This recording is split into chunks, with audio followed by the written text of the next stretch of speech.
Hello दोस्तों। पहले तो सॉरी बोलना चाहूँगा कि काफ़ी दिन से मैं यूट्यूब पे एक्टिव नहीं रह पाया और काफ़ी अपने जो भाई हैं वो टेलीग्राम पे काफ़ी मुझे क्वेश्चन मिले कि कौन सी कोचिंग अपन को लेनी चाहिए। तो अपन सीधे पॉइंट पे बात करेंगे कि ऑनलाइन और ऑफलाइन में से कौन सी कोचिंग बेस्ट है। तो मैं आपके इस क्वेश्चन का जवाब कुछ फैक्टर्स पे देना चाहूँगा, तो अपन उन पे बात कर लेते हैं सीधे कि अपन को बहुत ज़्यादा समस्या इस चीज़ में आ रही है कि मैं कैसे ये डिसाइड करूँ कि मुझे कौन सी कोचिंग लेनी चाहिए। तो जैसा कि आपको दिख रहा है कि मैं दो चीज़ों पे बात करूँगा, दो पहलुओं पे बात करूँगा। एक तो इकोनॉमिक एस्पेक्ट पे और कंफर्टेबिलिटी आपकी किस में है।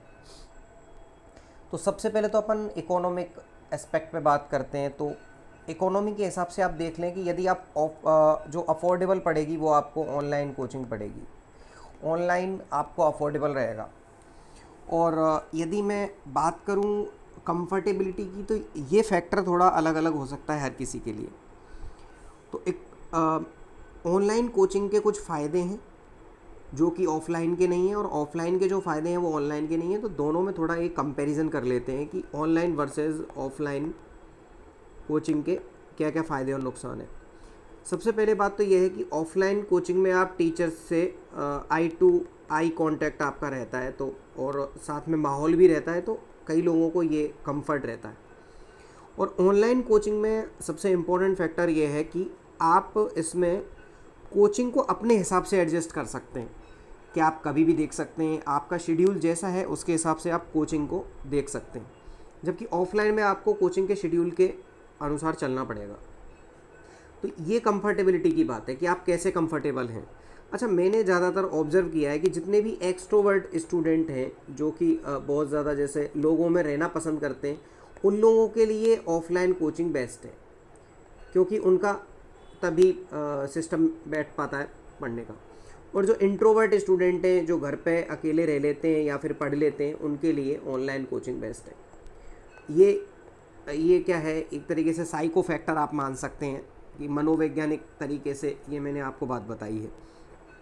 दूसरा, ऑनलाइन कोचिंग के थोड़े जो फ़ायदे हैं जो मुझे लगते हैं उन पे मैं चर्चा कर लेता हूँ कि ऑनलाइन कोचिंग क्यों लेनी चाहिए। देखिए, वैसे मैं यदि किसी को सजेस्ट करता हूँ तो मैं ऑनलाइन कोचिंग सजेस्ट करता हूँ।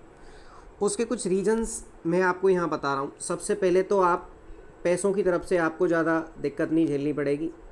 आपका इकोनॉमिक जो स्टेबिलिटी है वो बनी रहेगी। आपका बहुत कम खर्चे में काम चल जाएगा।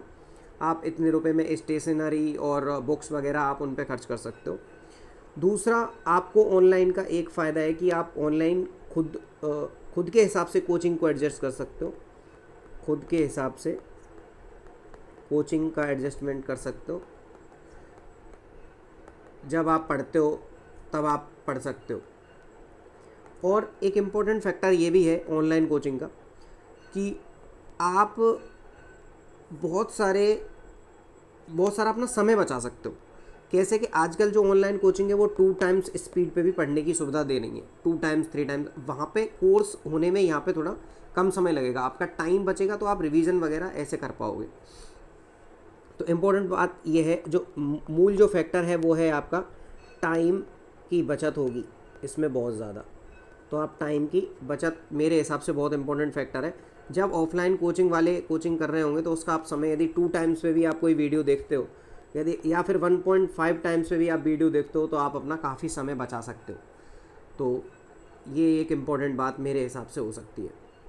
और कुछ जो फैक्टर हैं कि अब जो लोग कह रहे हैं कि ऑनलाइन कोचिंग लेने के बाद ऑनलाइन कोचिंग लेकर के खुद के नोट्स बनाएं या नहीं, कई लोगों का ये भी बहुत बड़ा क्वेश्चन है। तो इसका जवाब मैं दे रहा हूँ कि ऑनलाइन यदि चाहे क्लास लें आप, चाहे ऑफलाइन क्लास लें, नोट्स तो सेल्फ बनाएं। आप अपने खुद के नोट्स बनाएं, क्योंकि खुद की मेहनत ही काम आती है। खुद की हैंड राइटिंग में यदि आप कुछ चीज़ें याद करते हो तो आपको बहुत जल्दी याद हो जाती हैं। तो इसलिए नोट्स तो आपको बनाने ही हैं, इनसे आपको बचना नहीं है। ज़्यादातर लोग ये क्वेश्चन करते हैं मुझसे, और काफ़ी लोगों से मैं कह भी चुका हूँ कि भाई नोट्स तो खुद के ही होने चाहिए, इसके अलावा इनका कोई अल्टरनेटिव नहीं है।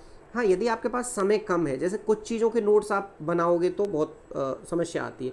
जैसे करंट अफेयर्स है, तो करंट अफेयर्स के कोई नोट्स नहीं होते। आपको सीधी कोई बुकलेट ले लें आप, और उससे आप सीधा करंट अफेयर्स करें। कई लोग कहते हैं साइंस के लिए, तो देखें साइंस के लिए वैसे तो नोट्स बनाएं अपने, और साइंस में कुछ चीज़ें ऐसी होती हैं कि जो कि सीधी बुक से पढ़ी जा सकती हैं, तो वो उनको आप कर लें। मैथमेटिक्स सीधा प्रैक्टिस का गेम है, लेकिन जीके का जितना भी पोर्शन है आप उसके खुद के नोट्स बनाएं, और जहाँ तक है कोचिंग के जितने भी नोट्स होते हैं वो सफिशिएंट होते हैं। आजकल एक चलन चल गया है कि कोचिंग वाले पीडीएफ प्रोवाइड कराते हैं, लोग उनको प्रिंट करवा लेते हैं और प्रिंट करवा के और फिर पढ़ते रहते हैं। तो मैं तो इस चीज़ पे कतई वो नहीं करूँगा। क्यों? जब आप क्लास साथ में ले रहे हो और आप पेन पेपर पे कुछ लिख रहे हो तो आप क्लास में फोकस्ड भी रहते हो। तो ऑनलाइन कोचिंग इसलिए मैं थोड़ा बेस्ट मानता हूँ। ऑफलाइन कोचिंग है वो टाइम कंज्यूमिंग है।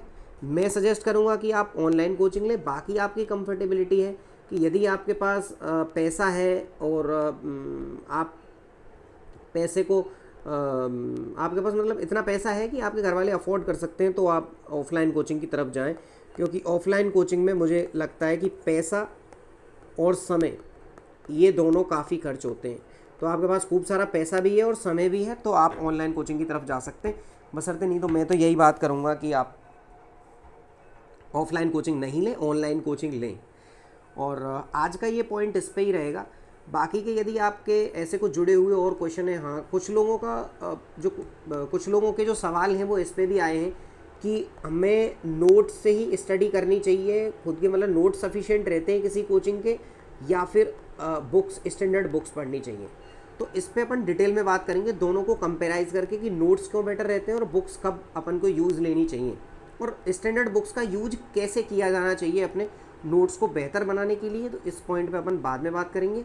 तब तक के लिए धन्यवाद। आप अपनी पढ़ाई करते रहें अच्छे से, और यदि कोई क्वेरी हो तो आप हमसे पूछ भी सकते हैं।